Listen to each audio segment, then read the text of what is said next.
Hello guys, কেমন আছো? আশা করি ভালো আছো। আজকে আমি খেলবো মাইনক্রাফটের পুনরায় একটা নতুন পার্ট। এটা হচ্ছে আমার একটা নতুন সিরিজ। এটাতে আমরা অনেক কিছু করব। তো এখন আমাদেরকে এরকম একটা জায়গায় স্পন করছে, এখন আমাদেরকে কেটে নিতে হবে কাঠ। তো চলো ফটাফট করে কাঠগুলো কেটে নিই। তো তোমরা দেখতেছো এই অবস্থা আমার মাইনক্রাফটের। বাট আমি বলতেছি পরবর্তী পার্টে মাইনক্রাফটটা পুরাই চেঞ্জ করে ফেলবো, সেটা তোমরা দেখে দেখো। হ্যাঁ, আমার নিজস্ব একটা স্কিনও নেব, কিন্তু আজকে এত সময় ছিল না। তো আমি সামনে একটা শেপ দেখতে পাইছি, এটাকে আমার মারতে হবে। শেপ যেমন মারলে আমরা খাবার পাবো, তেমনি আমরা হচ্ছে বেড বানাতে পারবো, যেটা আমরা রাতে ঘুমানোর জন্য কাজে আসবে ফটাফট করে। তো এখন দেখতেই পারতেছো আমার একটা উল আর একটা মাংস হয়ে গেছে। তো এখন আমার কাঠগুলো দিয়ে বানিয়ে নিতে হবে প্ল্যাঙ্ক। তো চলো ফটাফট করে প্ল্যাঙ্ক বানিয়ে নিই। প্ল্যাঙ্ক বানানো শেষে আমার বানাইতে হবে একটা ক্রাফটিং টেবিল আর একটা বানাইতে হবে স্টিক। তো এরপর ক্রাফটিং টেবিলটাকে এখানে বসাতে হবে, প্লেস করতে হবে, অ্যান্ড এরপর এখান থেকে আমি বানাই নিব একটা পিক্যাক্স। অ্যান্ড পিক্যাক্স দিয়ে আমি যাবো নিচে স্টোন মাইন করতে। ওকে ভাই ঢোক। ওকে ওকে ওকে, আমরা স্টোনগুলো কেটে নিই। তো আমি স্টোন কেটে দেখা করছি। তো অবশেষে আমরা অনেকগুলো স্টোন কেটে দিচ্ছি। অ্যান্ড আমি এখানে একটা সামনে কেফ পাই, অ্যান্ড এখানে একটা মুরগি রেখে এটাকে আমি মারতে আসি। অ্যান্ড আমি দেখতে পাই এখানে একটা আয়রন, যেটার জন্য আমি এখান থেকে টুপুস করে লাভ দিয়ে দিই। অ্যান্ড এটাতে আমার হেলথের ততটাও ক্ষতি হয়নি।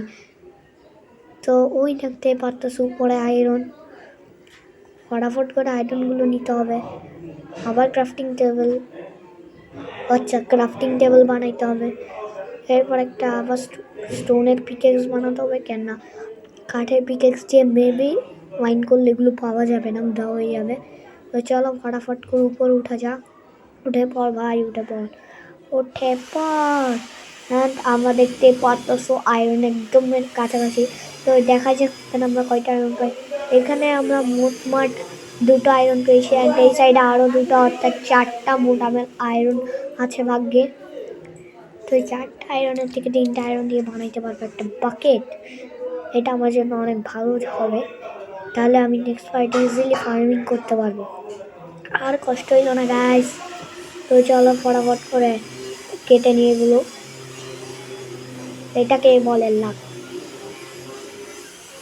তো চলো নেক্সট পার্টে প্ল্যান হচ্ছে আমার একটা বাড়ি বানানোর, অ্যান্ড থার্ড পার্টে প্ল্যান হচ্ছে যে চাষ করা। কেন আমি এই পার্টে বাড়ি বানাবো না, আর বানালেও ছোটোখাটো বানাবো, কেন না এত তাড়াতাড়ি কিন্তু বড় বাড়ি বানানো একেবারে অসম্ভব। ওকে, তো চলো আমরা উঠে যাই উপরে, অ্যান্ড দেখা যাক আর কি দেখতে হয়। অ্যান্ড উঠে গেছি উপরে, এখন আমি দেখতে পারতেছি উপরে উঠে গেছি। অ্যান্ড এখন আমার কাটতে হবে কাঠ, অ্যান্ড কাঠ কাটার জন্য আমি বানাবো একটা স্টিক, এরপর বানাবো একটা এক্স, এরপর এক্স দিয়ে কেটে নিব কাঠ। তো আমি কাঠগুলো কেটে নিই, অ্যান্ড কাঠ কাটার পরে আমি এসে যাই একটা রুইন পোর্টালের কাছে। অ্যান্ড রুইন পোর্টালে আমি জানি ভালো ভালো লুট আছে, অ্যান্ড ভাই রিয়েলি অনেক ভালো ভালো লুট আছে। অ্যান্ড আমরা চাইলে নেজার পোর্টালও বানিয়ে ফেলবো, বেশি কিছুর দরকার নেই। তো আমরা যেই জায়গা থেকে আসছি ওইটা হচ্ছে সেই জায়গা। তো রুইন পোর্টাল পেয়ে যাওয়া ভালো হয়েছে, আমি নেজার পোর্টালও দ্রুত বানিয়ে ফেলতে পারবো। ভাই রে ভাই, এত লাখ আমার ভালো, আমি জানতাম না। তো পরের পার্টে একটা বাড়ি বানাই, অ্যান্ড থার্ড পার্টে চাষ টাস করে দেখবো যে আমি বানাইতে পারি কি না রুইন পোর্টালটা থেকে নেজার পোর্টাল, কেন এটার বেশি ক্ষতিও নাই। তো ক্ষতি না থাকায় আমি ইজিলি হচ্ছে যে রুইন পোর্টালটাকে নেজার পোর্টালে বল দিয়ে দিতে পারবো। অ্যান্ড আমি এখানে এসে দেখতে পাই একটা শিপ, অ্যান্ড এই শিপটাকে আমার মারতে হবে, তাহলে 3টা উল হয়ে যাবে। অ্যান্ড এরপর বানিয়ে নিতে পারবো একটা বেড। তো রাত হয়ে গেছে বানাইতে। তো এখন আমার বানাতে হবে ক্রাফটিং টেবিল। তো আছে, আমি কি বানাবো আবার নতুন করে। তো ক্রাফটিং টেবিলটাকে বসাই, এরপর একটা বেড বানিয়ে নিই, অ্যান্ড এরপর ঘুমাই পড়ি। সকাল হলে দেখা যাবে যা করা। তো সকাল হয়ে গেছে, গুড মর্নিং। এবার আমার বানাতে হবে চেস্ট। তার আগে বানাইতে হবে অনেকগুলো প্ল্যান। চলো এখান থেকে আমরা চেস্টও বানাইনি।